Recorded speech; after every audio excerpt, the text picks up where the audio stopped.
kita semua. Salam jumpa kembali dalam ibadah doa dan puasa kita pada hari ini. Apa kabar saudaraku? Semua ada di dalam sukacita Tuhan, amin.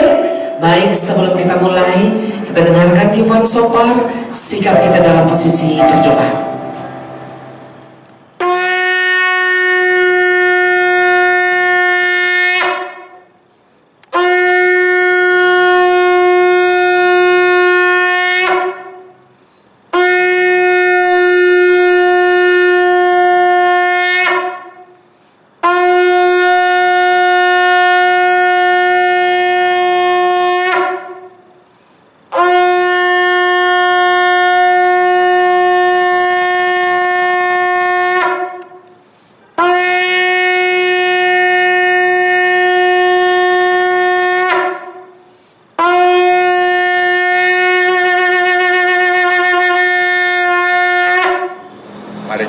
Bersatu di dalam doa.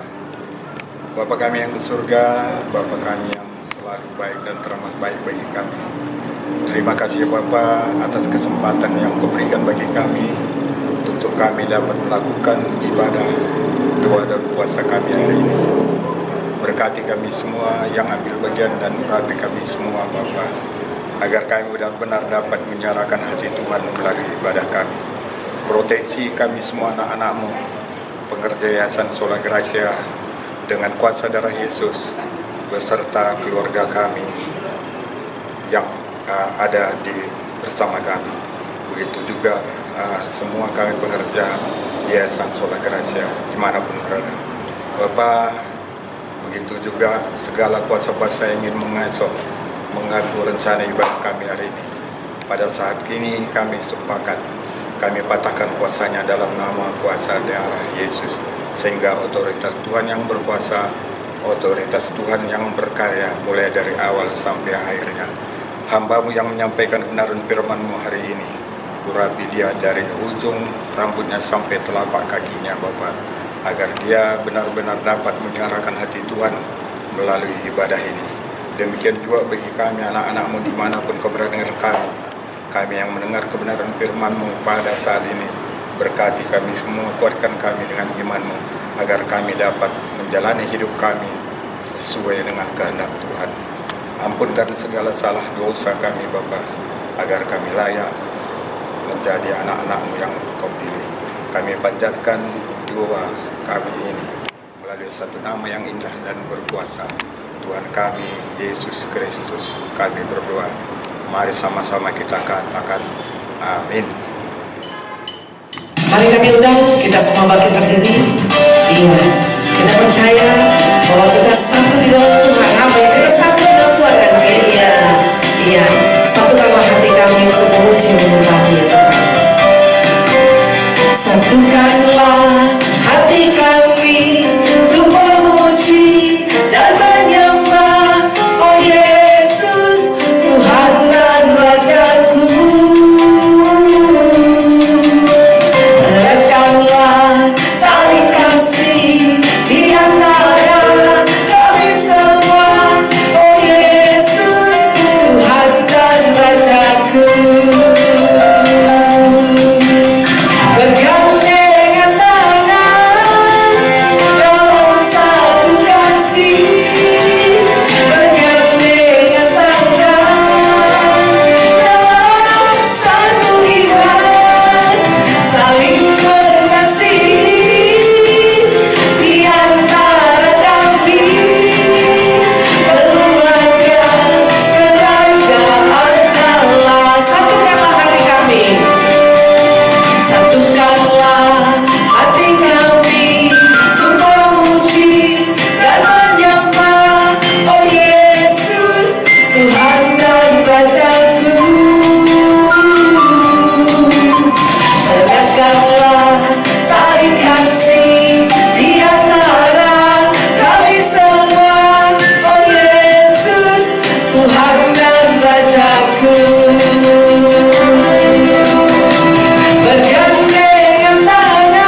dosa-dosa kami Bapa.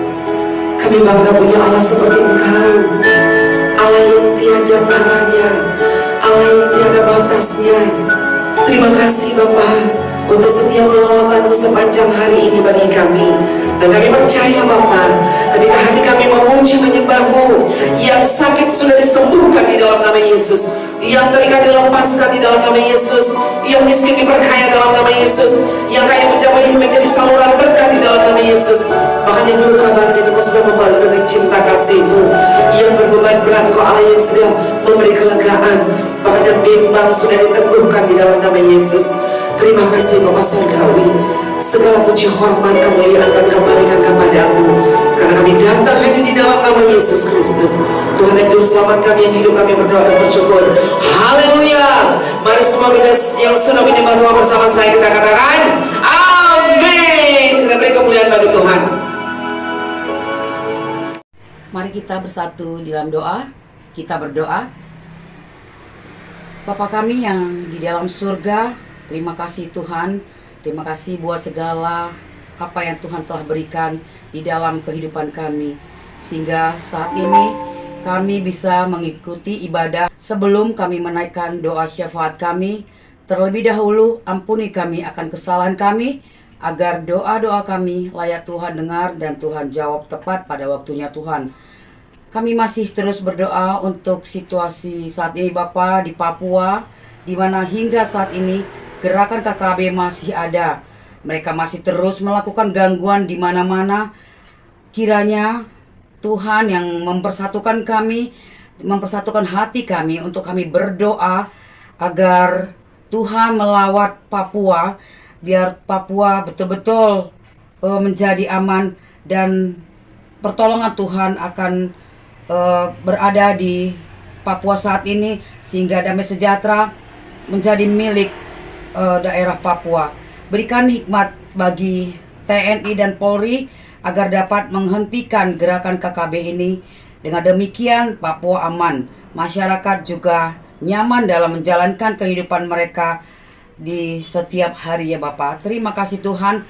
Kami juga berdoa buat pemerintah kami, Tuhan yang memberkati pemimpin negara kami, agar mereka bisa menjaga kesatuan dan persatuan di negara kami. Tidak ada mayoritas dan minoritas.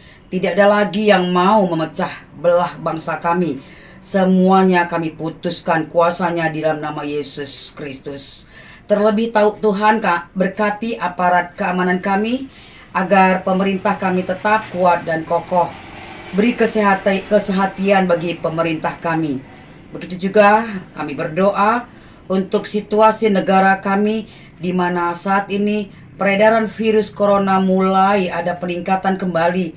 Ampuni akan kecerobohan kami Tuhan. Ampuni rakyat Indonesia, supaya kami tidak lengah Bapa. Biarlah Tuhan memberikan kesadaran bagi rakyat Indonesia agar tetap mau menjaga protokol kesehatan di dalam aktivitas mereka. Terima kasih Bapa. Terlebih kami berdoa buat pemakaian vaksin, agar betul-betul peredaran ini bisa ditekan dan tidak ada lagi virus yang mengenai rakyat Indonesia.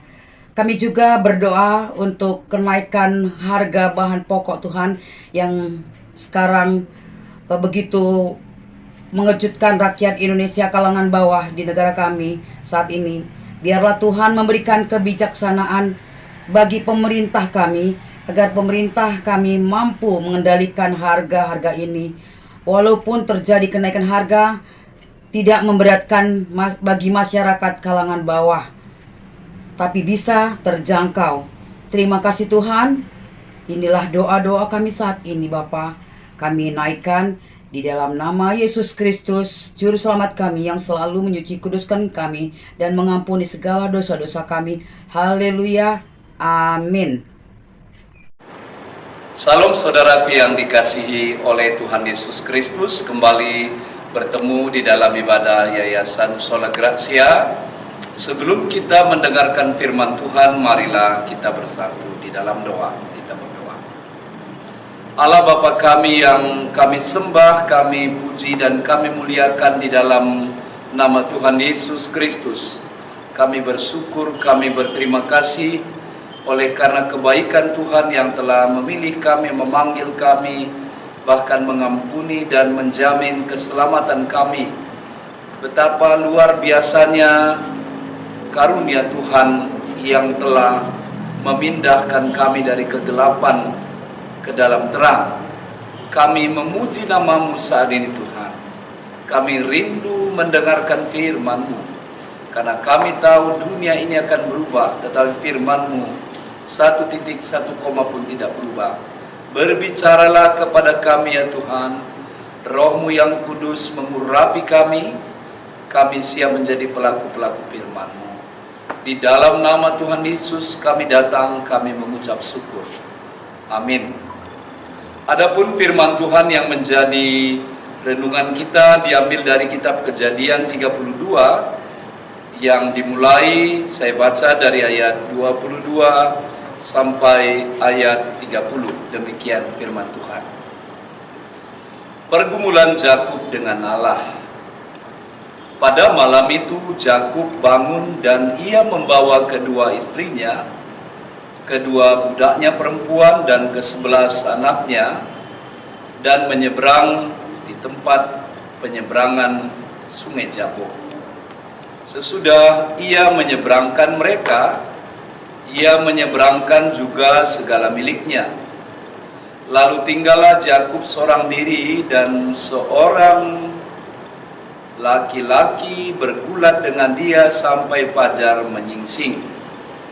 Ketika orang itu melihat bahwa ia tidak dapat mengalahkannya, ia memukul sendi pangkal paha Yakub sehingga sendi pangkal paha itu terpelecok. Ketika ia bergulat dengan orang itu, lalu kata orang itu, "Biarkanlah aku pergi, karena fajar telah menyingsing," sahut Yakub. "Aku tidak akan membiarkan kau pergi jika engkau tidak memberkati aku." Bertanyalah orang itu kepadanya, "Siapakah namamu?" Sahutnya, "Yakub." Lalu kata orang itu, "Namamu tidak akan disebut lagi Yakub, tapi Israel, sebab engkau telah bergumul melawan Allah dan manusia dan engkau menang. Bertanyalah Yakub, katakanlah juga namamu." Tapi sahutnya, "Mengapa engkau menanyakan namaku?" Lalu diberkatinyalah Yakub di situ. Yakub menamai tempat itu Peniel, sebab katanya, "Aku telah melihat Allah berhadapan muka, tetapi nyawaku tertolong." Sampai di sini. Saudaraku yang dikasihi oleh Tuhan Yesus Kristus, jikalau kita kembali mengingat bagaimana sejarah Yakub merebut berkat dari Esau, lalu mendapat hak kesulungan dengan menjual satu mangkok kacang merah kepada saudaranya Esau. Ini sangat tragis. Sepertinya dia mencuri start, memaksakan berkat, mengambil yang bukan haknya. Tetapi Yakub yang artinya adalah penipu, puas dengan sarannya. Tapi apakah dia bahagia dengan keadaan ini? Ternyata tidak. Dia masuk ke fase padang gurun. Dia melarikan diri dari kejaran Esau. Lalu dia merasa bersalah, dan badai Tuhan tetap mengejar dia. Tuhan mengejar dia dengan badainya, dan dia melarikan diri. Saudara yang dikasihi Tuhan, dihancurkan untuk diberkati dan menjadi berkat adalah sebuah proses padang gurun yang tidak enak. Tapi ada tantangan yang dia lakukan dalam hidupnya. Dia ikuti apa rencana Tuhan dalam hidupnya.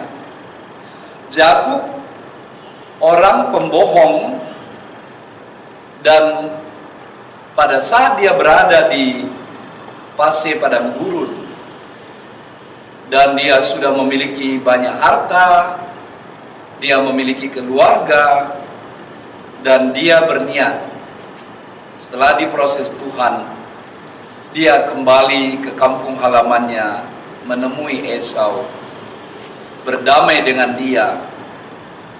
Tetapi proses ini luar biasa. Mari kita perhatikan di dalam ayat 3 mulai ayat 22. Pada malam itu Yakub bangun dan ia membawa kedua istrinya, kedua budaknya perempuan dan ke-11 anaknya dan menyeberang di tempat penyeberangan sungai Yabok. Ia menyeberangkan keluarganya, menyeberangkan hartanya. Inilah yang pertama berangkat ke rumah Esau. Menurut tradisi orang Yahudi, orang Israel, bahwa bukan orang yang bersangkutan dulu melakukan pendekatan, tapi ada keluarga, ada hartanya, ada sanak famili, dan kita melihat Yakub mempersiapkan diri. Dia sendirian di pinggir sungai Jabok. Nah, kita perhatikan di sini, sesudah ia menyeberangkan mereka, ia menyeberangkan juga segala miliknya. Ayat 24, lalu tinggallah Yakub seorang diri, dan seorang laki-laki bergulat dengan dia sampai fajar menyingsing. Dia sendirian, dia merenung, dia berdoa, dia mengisi diri, dia melihat di zona mana dia sedang berada, bahwa dia sudah begitu banyak melakukan kejahatan di hadapan Tuhan, di hadapan saudaranya, di hadapan ayahnya. Dia sudah berbohong.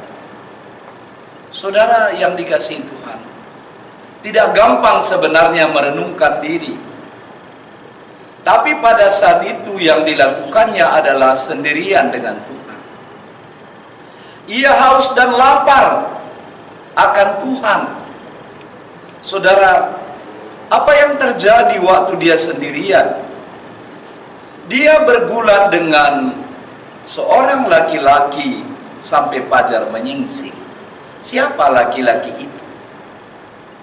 Digambarkan malaikat, atau dikatakan juga peniel wajah Allah, atau boleh juga dikatakan teopani. Tapi dalam istilah teologi dinamai antropomorfisme. Artinya Allah itu hadir dalam bentuk manusia. Dia juga bisa hadir dalam bentuk api atau angin topan yang dahsyat.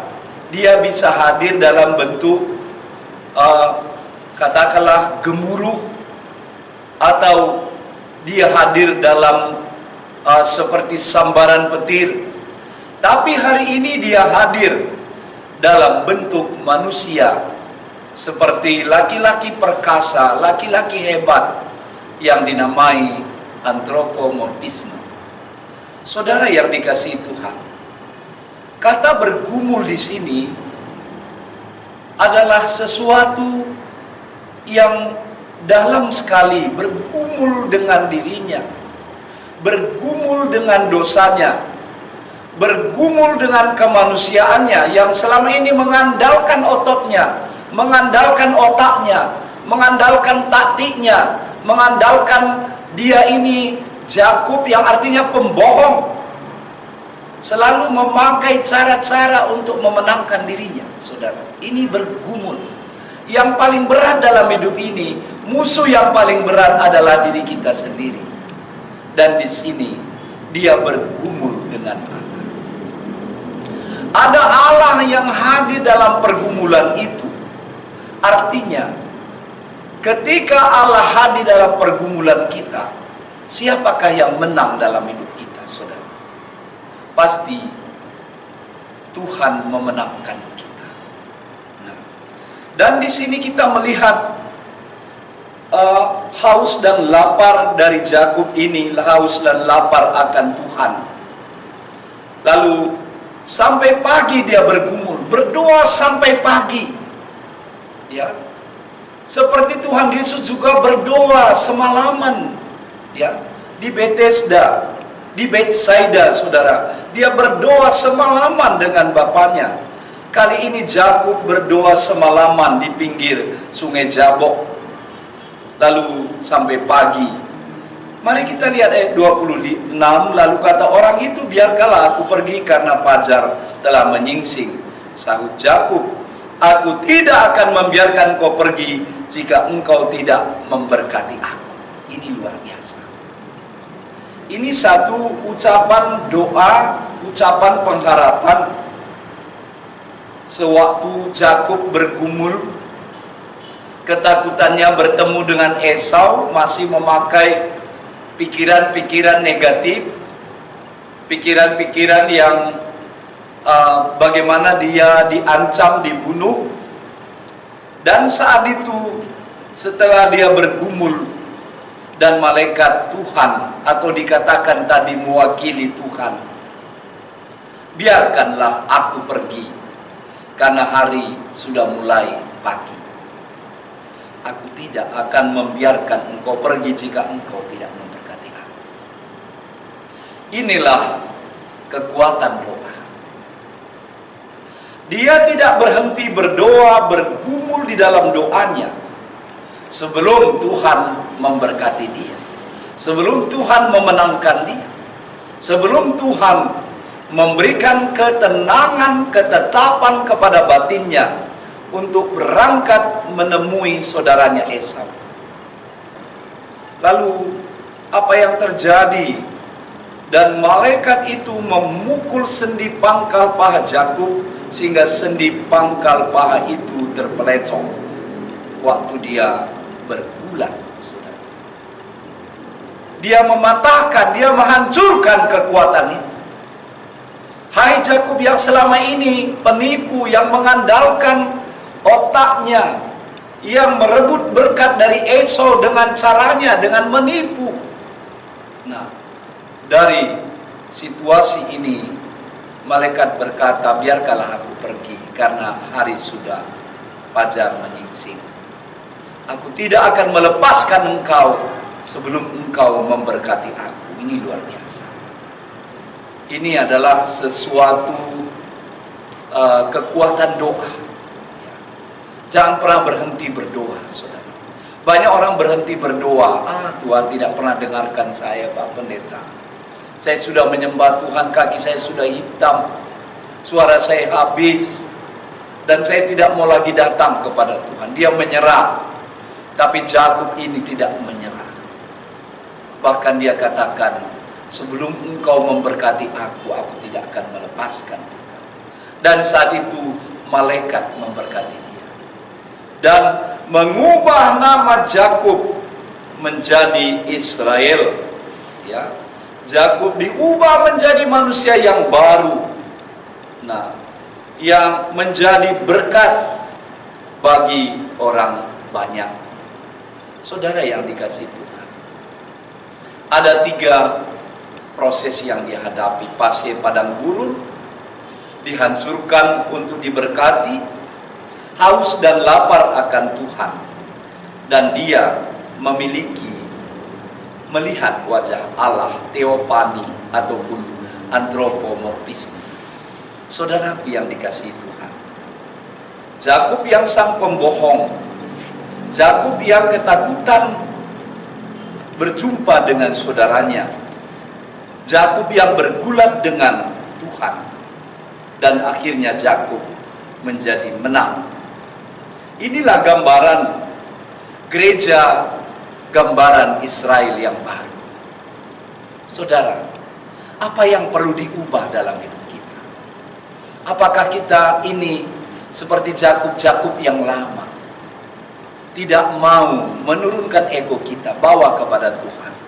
Biarlah kita haus dan lapar berada di pinggir sungai Jabok, bergumul dengan Tuhan, maka Tuhan mengubah untuk menjadi berkat. Yang tidak mungkin jadi mungkin. Hidup kita yang lama diubahkan. Hidup kita menjadi kuat. Dan akhirnya nanti dia bertemu dengan Esau. Dia tidak takut lagi. Karena ada kekuatan berkat yang menopang dia. Dan motivasinya sudah diubah. Mindsetnya sudah diubah. Dan dia sudah menjadi baru. Saudara, saya ingat satu lagu. Semua telah berubah dan aku tahu Yesus jamahku menjadi baru. Datanglah kepada Tuhan. Bawalah Jakub-Jakub lama, penipu, pembohong, merasa dirugikan, bahkan dia mencuri, merebut harta saudaranya. Bawalah kepada Tuhan. Berdoalah. Mau dilebur di dalam proses, maka Tuhan mengubah air mata menjadi mata air. Tuhan mengubah pertikaian menjadi damai. Tuhan memberkati kita. Mari kita berdoa. Bapa, kami bersyukur bahwa Engkau begitu baik, yang telah menyadarkan setiap kami bahwa kami memiliki sifat-sifat seperti Jakub lama. Dan Tuhan inginkan kami menjadi Israel, menjadi berkat bagi bangsa-bangsa. Pakai kami Tuhan, berkati firman-Mu yang sudah kami renungkan. Biarlah ini menjadi kekuatan baru bagi kami. Ubahkan kami. Ketika kami mengandalkan otot dan otak kami, diubah menjadi baru. Terpuji nama Tuhan. Di dalam nama Tuhan Yesus kami berdoa dan mengucap syukur. Amin.